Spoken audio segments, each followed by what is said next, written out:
ओम नमो भगवते वासुदेवाय। भागवत पुराण एकादश स्कंद 15वां अध्याय। भिन्न भिन्न सिद्धियों के नाम और लक्षण भगवान श्री कृष्ण कहते हैं। प्रिय उद्धव, जब साधक इंद्रियें, प्राण और मन को अपने वश में करके अपना चित्त मुझ में लगाने लगता है, मेरी धारणा करने लगता है, तब उसके सामने बहुत सी सिद्धियां उपस्थित होती है। उद्धव जी ने कहा, च्युत, कौन सी धारणा करने से किस प्रकार कौन सी सिद्धि प्राप्त होती है और उनकी संख्या कितनी है? आप ही योगियों को सिद्धियां देते हैं, अतः आप इनका वर्णन कीजिए। भगवान श्री कृष्ण ने कहा, प्रिय उद्धव, धारणा योग के पारगामी योगियों ने 18 प्रकार की सिद्धियां बतलाई हैं। उनमें 8 सिद्धियां तो प्रधान रूप से मुझ में ही रहती है और दूसरों में न्यून, तथा 10 सत्वगुण के विकास से भी मिल जाती है। उनमें 3 सिद्धियां तो शरीर की है, अनिमा, महिमा और लघिमा। इंद्रियों की एक सिद्धि है प्राप्ति। लौकिक और पारलौकिक पदार्थों का इच्छानुसार अनुभव करने वाली सिद्धि प्राकम्य है। माया और उसके कार्यों को इच्छानुसार संचालित करना इशिता नाम की सिद्धि है। विषयों में रहकर भी उसमें आसक्त न होना वशिता है, और जिस जिस सुख की कामना करे उसकी सीमा तक पहुँच जाना काम वशीयता नाम की 8वीं सिद्धि है। ये 8 सिद्धियां मुझ में स्वभाव से ही रहती है, और जिन्हें मैं देता हूँ उन्हीं को अंशतः प्राप्त होती है। इनके अतिरिक्त और भी कई सिद्धियां हैं। शरीर में भूख, प्यास आदि वेगों का न होना, बहुत दूर की वस्तु देख लेना और बहुत दूर की बात सुन लेना, मन के साथ ही शरीर का उस स्थान पर पहुंच जाना जो इच्छा हो वही रूप बना लेना, दूसरे शरीर में प्रवेश करना, जब इच्छा हो तभी शरीर छोड़ना, अप्सराओं के साथ होने वाली देव क्रीड़ा का दर्शन, संकल्प की सिद्धि, सब जगह सबके द्वारा बिना नन्नू नच के आज्ञा पालन, ये 10 सिद्धियां सत्वगुण के विशेष विकास से होती है।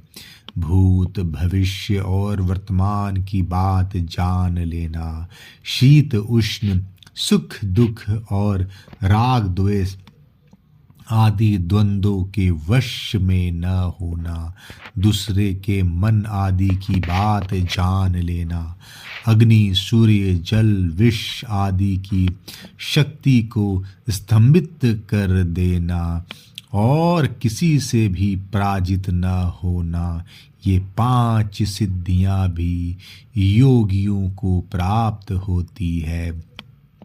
प्रिय उद्धव, योग धारणा करने से जो सिद्धियां प्राप्त होती है उनका मैंने नाम निर्देशक के साथ वर्णन कर दिया। अब किस धारणा से कौन सी सिद्धि कैसे प्राप्त होती है यह बतलाता हूँ, सुनो।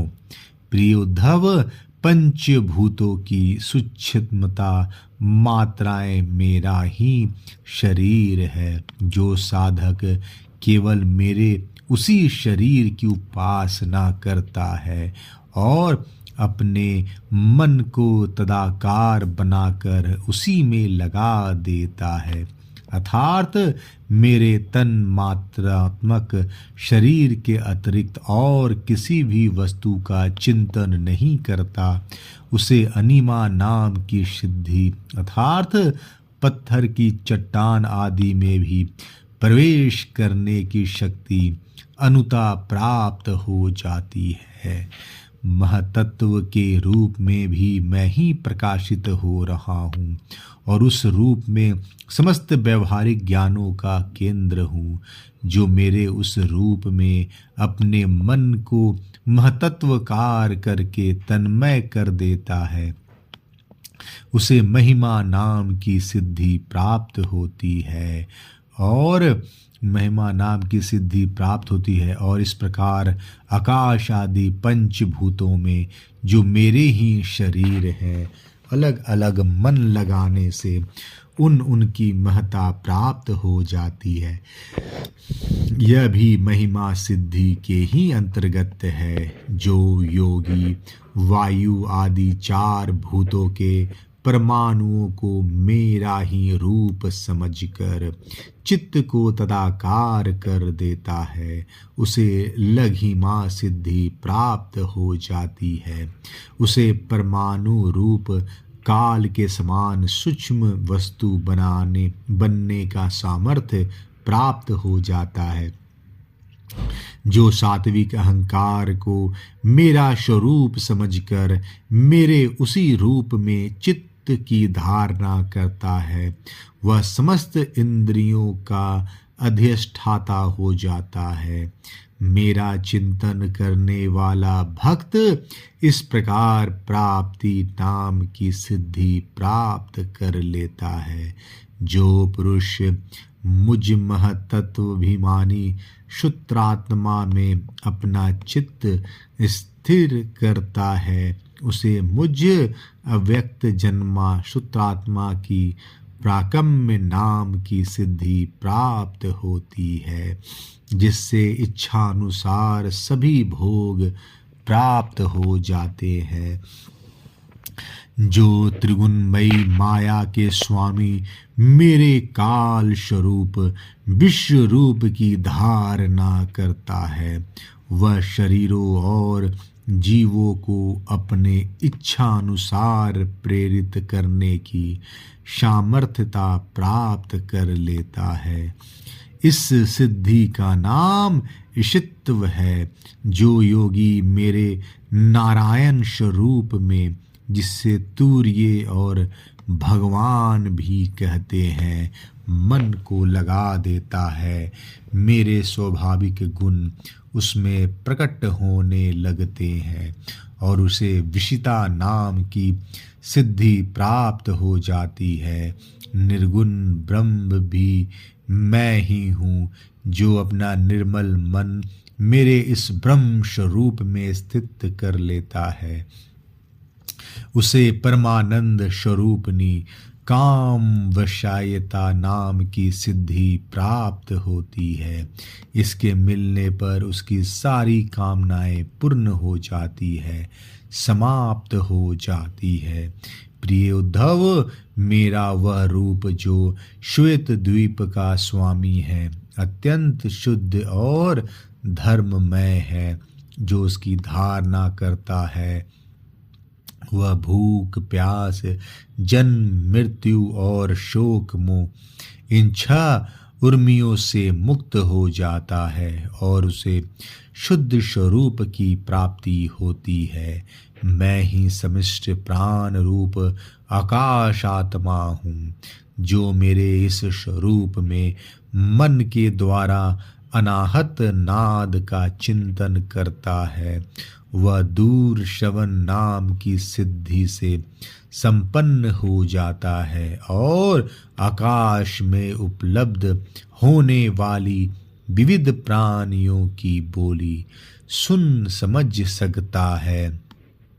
जो योगी नेत्रों को सूर्य में और सूर्य को नेत्रों में संयुक्त कर देता है और दोनों के संयोग में मन ही मन मेरा ध्यान करता है, उसकी दृष्टि सूक्ष्म हो जाती है और उसे दूरदर्शन नाम की सिद्धि प्राप्त होती है और वह सारे संसार को देख सकता है। मन और शरीर को प्राण वायु के सहित मेरे साथ संयुक्त कर दे और मेरी धारणा करे तो इससे मनोजव नाम की सिद्धि प्राप्त हो जाती है। इसके प्रभाव से वह योगी जहाँ भी जाने का संकल्प करता है वही उसका शरीर उसी क्षण पहुँच जाता है। जिस समय योगी मन को उपादान कारण बनाकर किसी देवता आदि का रूप धारण करना चाहता है तो वह अपने मन के अनुकूल वैसा ही रूप धारण कर लेता है। इसका कारण यह है कि उसने अपने चित्त को मेरे साथ जोड़ दिया है। जो योगी दूसरे शरीर में प्रवेश करना चाहे वह ऐसी भावना करे कि मैं उसी शरीर में हूँ। ऐसा करने से उसका प्राण वायु रूप धारण कर लेता है और वह एक फूल से दूसरे फूल पर जाने वाले भौरों के समान अपना शरीर छोड़कर दूसरे शरीर में प्रवेश कर जाता है। योगी को यदि शरीर का परित्याग करना हो तो एड़ी से गुदा द्वार को दबाकर प्राण वायु को क्रमशः हृदय वक्षस्थल कंठ और मस्तिष्क में ले जाए। फिर ब्रह्मरंध्र के द्वारा उसे ब्रह्म में लीन करके शरीर का परित्याग कर दे। यदि उसे देवताओं के विहार स्थल में क्रीड़ा करने की इच्छा हो तो मेरे शुद्ध सत्वमय स्वरूप की भावना करे। ऐसा करने से सत्वगुण की अंश रूपा स्वरूपा सुरसुंदरियां विमान पर चढ़कर उसके पास पहुंच जाती है। जिस पुरुष ने मेरे सत्य संकल्प स्वरूप में अपना चित्त स्थिर कर दिया है उसी के ध्यान में संलग्न है, वह अपने मन से जिस समय जैसा संकल्प करता है उसी समय उसका वह संकल्प सिद्ध हो जाता है। मैं ईशित्व और वशित्व इन दोनों सिद्धियों का स्वामी हूँ, इसलिए कोई मेरी आज्ञा टाल नहीं सकता। जो मेरे उस रूप का चिंतन करके उसी भाव से युक्त हो जाता है, मेरे समान उसकी आज्ञा को भी कोई टाल नहीं सकता।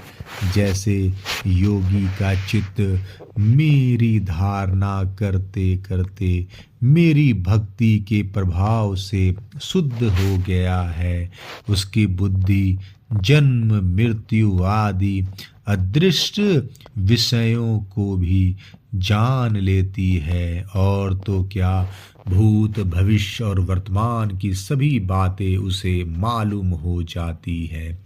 जैसे जल के द्वारा जल में रहने वाले प्राणियों का नाश नहीं होता, वैसे ही जिस योगी ने अपना चित्त मुझ में लगाकर स्थिर कर दिया है, उसके योग में शरीर को अग्नि जल आदि कोई भी पदार्थ नष्ट नहीं कर सकते।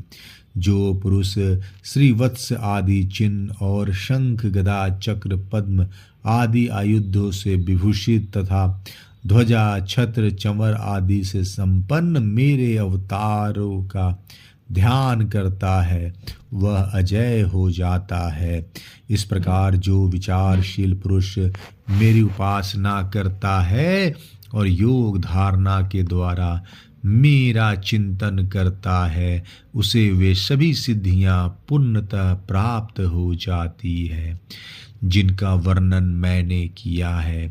प्यारे उद्धव, जिसने अपने प्राण, मन और इंद्रियों पर विजय प्राप्त कर ली है, जो संयमी है और मेरे ही स्वरूप की धारणा कर रहा है, उसके लिए ऐसी कोई भी सिद्धि नहीं जो दुर्लभ हो। उसे तो सभी सिद्धियां प्राप्त होती है।